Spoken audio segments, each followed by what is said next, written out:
Hello every one. നമ്മൾ ഈ വീഡിയോയിലോട്ട് ഡിസ്കസ് ചെയ്യാൻ പോകുന്നത് how to unpivot data using power B I.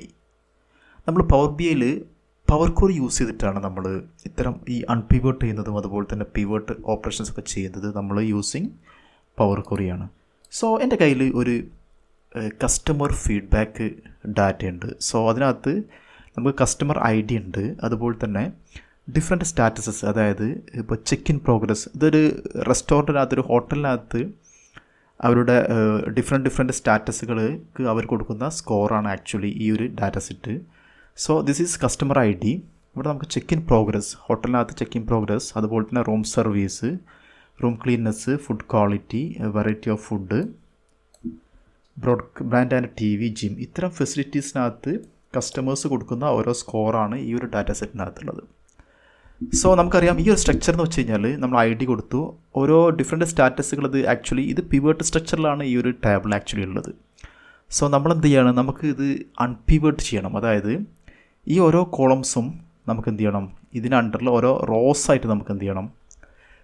ഇപ്പോൾ ഫോർ എക്സാമ്പിൾ ഈ ഐ ഡി എന്നുള്ള ഐ ഡി 1 ആയതിന് അഗെൻസ്റ്റ് ആയിട്ട് നമുക്ക് എന്ത് ചെയ്യാൻ പറ്റും, ഈ ഓരോ സ്റ്റാറ്റസുകൾ എന്ത് ചെയ്യും, അത് റോവൈസ് ആയിട്ട് അതിൻ്റെ ഒരു സ്കോർ എന്ത് ചെയ്യും നമുക്ക് ഇതിനകത്ത് ഡിസ്പ്ലേ ചെയ്യും. സോ നമുക്കിത് പല സിറ്റുവേഷനിലും നമുക്ക് ആവശ്യമുണ്ടായിരിക്കും. ഞാനതിൻ്റെ സിറ്റുവേഷൻ നിങ്ങൾക്ക് പറഞ്ഞുതരാം ഈ വീഡിയോ കഴിഞ്ഞതിന് ശേഷം. ഇതിൻ്റെ ലാസ്റ്റ് പാർട്ടായിട്ടോ അല്ലെങ്കിൽ നെക്സ്റ്റ് വീഡിയോയിൽ ഞാനതിൻ്റെ ഒരു സിറ്റുവേഷൻ ഞാൻ എന്താണെന്നുള്ളത് പല സെനാരിയോ ഞാൻ പറഞ്ഞുതരാം. സോ നമ്മൾ അതിന് ചെയ്യേണ്ടതെന്ന് വെച്ച് കഴിഞ്ഞാൽ, നിങ്ങൾ ഈ ഐ ഡി എന്നുള്ള ഈ ഒരു കോളത്തിൽ നമ്മൾ എന്ത് ചെയ്യുക, മൗസ് വെച്ചിട്ട് ഇവിടെ നമുക്ക് അൺപിവോട്ട് അതർ കോളംസ് എന്നുള്ളൊരു ഓപ്ഷൻ ഉണ്ട്. സോ നിങ്ങൾ എന്ത് ചെയ്യുക, അൺപിവോട്ട് അതർ കോളംസ് എന്നുള്ള ഓപ്ഷൻ ക്ലിക്ക് ചെയ്ത് കഴിഞ്ഞാൽ നമുക്ക് കാണാൻ പറ്റും. ഇപ്പോൾ ഐ ഡി 1 എന്നുള്ള ഐ ഡിക്ക് എഗെൻസ്റ്റ് ആയിട്ട് എന്ത് ചെയ്തിട്ടുണ്ട്, അവിടെ ഉണ്ടായിരുന്ന ഓരോ കോളംസും അത് റോ ആയിട്ട് എന്ത് ചെയ്തിട്ടുണ്ട്, ഇപ്പോൾ ജനറേറ്റ് ആയിട്ടുണ്ട്.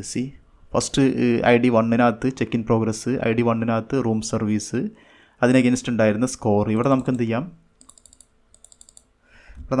സ്റ്റാറ്റസ് എന്ന് കൊടുക്കാം. അതുപോലെ തന്നെ ഇവിടെ നമുക്ക് എന്ത് ചെയ്യാം, സ്കോർ എന്ന് കൊടുക്കാം. ഓക്കെ, അപ്പോൾ നമുക്ക് 1 എന്നുള്ള ഐ ഡിയിൽ എന്തൊക്കെയായിരുന്നു ആ ഒരു പ്രോപ്പർട്ടീസ് നമ്മൾ പിവോട്ട് സ്ട്രക്ചറിൽ നമ്മൾ കോളം വൈസ് നമ്മൾ കൊടുത്തിട്ടുണ്ടായിരുന്നത്, അതെന്ത് ചെയ്തു, അതുപോലെ എന്ത് ചെയ്തു, അത് റോ വൈസ് ആയിട്ടുണ്ട്.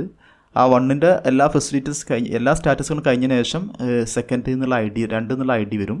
അവിടെയും അതുപോലെ തന്നെ check in progress, room service, room cleanness, variety of food, gym. അത് കഴിഞ്ഞ് കഴിഞ്ഞാൽ നെക്സ്റ്റ് എന്ത് ചെയ്യും, 3-ാമത്തെ കസ്റ്റമർ ഐ ഡിയിലേക്ക് എന്ത് ചെയ്യും, അത് പോവും. പിന്നെ നമുക്ക് അതിന് അഗേൻസ്റ്റ് ആയിട്ടുള്ള സ്കോറുകൾ നമുക്ക് എന്ത് ചെയ്യും, ഇവിടെ ഡിസ്പ്ലേ ചെയ്യും.